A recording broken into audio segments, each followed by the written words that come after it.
Assalamualaikum warahmatullahi wabarakatuh. Selamat pagi semuanya. Apa kabar? Semoga semua dalam keadaan sehat walafiat ya. Amin. Hari ini kita bertemu lagi pada asistensi praktikum genetika. Dan kita akan belajar tentang aplikasi atau penerapan hukum Mendel dengan melakukan imitasi perbandingan genetik. Pernahkah kalian merasa sangat mirip atau mungkin justru sama sekali tidak mirip dengan salah satu dari orang tua kalian? Mengapa ya hal ini bisa terjadi? Jika ayah dan ibu sama-sama menyumbangkan separuh genom untuk anak-anaknya, lalu mengapa ada anak yang lebih banyak memiliki kemiripan dengan salah satu orang tuanya, tetapi tidak dengan keduanya? Hal ini karena penurunan sifat bukanlah proses pencampuran seperti saat kita mencampur warna. Contohnya, jika warna merah bercampur dengan warna kuning, pasti hasilnya menjadi orange. Bukan seperti itu. Kalau begitu, bagaimana sebenarnya proses penurunan sifat pada organisme?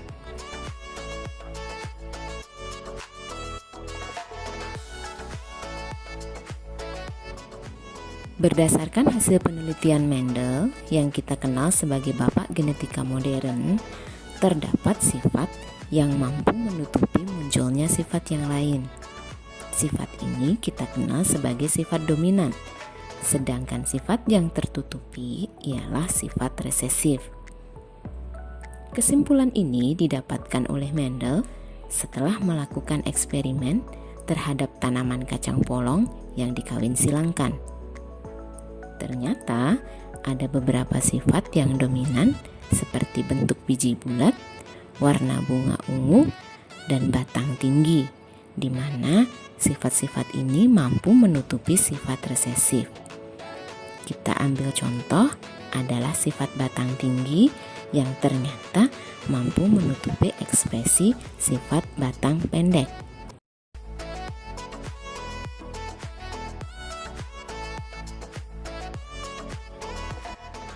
Ilustrasi persilangan berikut ini akan menjelaskan eksperimen yang dilakukan oleh Mendel. Tetapi sebelumnya, kita perlu tahu bahwa gen dominan akan disimbolkan dengan huruf kapital, sedangkan gen resesif akan disimbolkan dengan huruf kecil. Tanaman kacang polong berbatang tinggi dengan genotip T besar dikawinkan dengan tanaman kacang polong berbatang pendek dengan genotip T kecil. Keturunan yang dihasilkan akan mendapat satu gen dari masing-masing induknya, di mana induk berbatang tinggi menyumbangkan gen T besar, sedangkan induk berbatang pendek menyumbangkan gen T kecil. Sehingga akan didapatkan keturunan yang memiliki pasangan gen T besar, T kecil. Karena T besar bersifat dominan terhadap T kecil, maka seluruh keturunan akan berbatang tinggi. Ketika keturunan pertama ini dikawin silangkan, maka akan muncul dua sifat, yaitu tanaman berbatang tinggi dan tanaman berbatang pendek pada keturunan kedua. Hal ini terjadi karena pada saat pembentukan gamet, pasangan gen akan terpisah menjadi alel-alel tunggal dan akan bertemu kembali secara bebas dan acak pada saat proses fertilisasi. Keturunan pertama memiliki pasangan gen T besar, T kecil.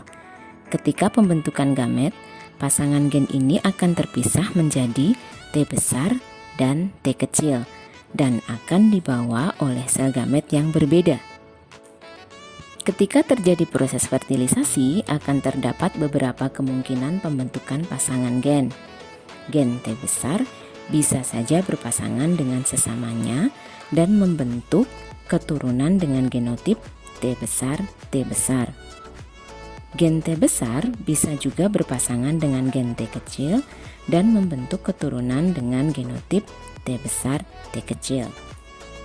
Genotip T besar dan T kecil T besar akan memunculkan tanaman berbatang tinggi karena sifat batang tinggi T besar dominan terhadap batang pendek T kecil. Jika gen T kecil berpasangan dengan sesamanya, maka akan didapatkan keturunan dengan genotip T kecil, dan memunculkan tanaman berbatang pendek. Sifat resesif hanya akan muncul jika gen resesif saling berpasangan.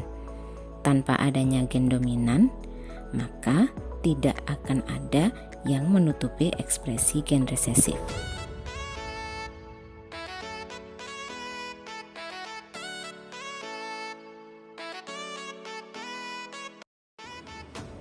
Dominansi pada penurunan sifat bisa terjadi secara sempurna atau tidak sempurna.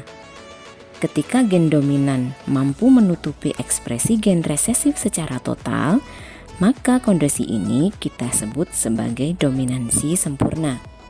Seperti yang terlihat pada ilustrasi berikut. Kita ambil salah satu contoh saja.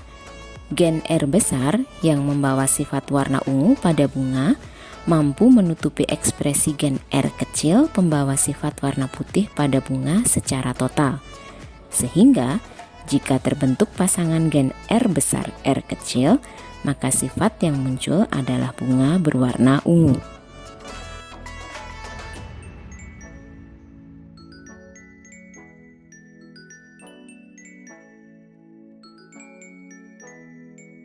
Dominansi juga bisa bersifat tidak sempurna jika gen dominan tidak menutupi ekspresi gen resesif secara total, seperti yang terlihat pada ilustrasi berikut ini.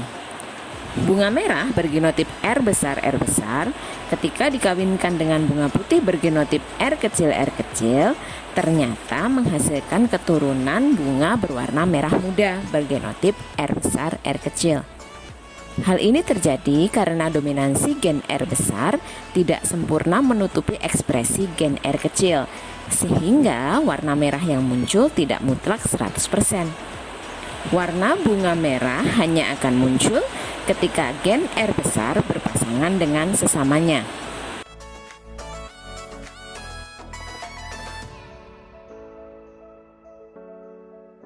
Terdapat beberapa istilah penting yang harus kita ketahui ketika mempelajari genetika Mendel, yaitu alel.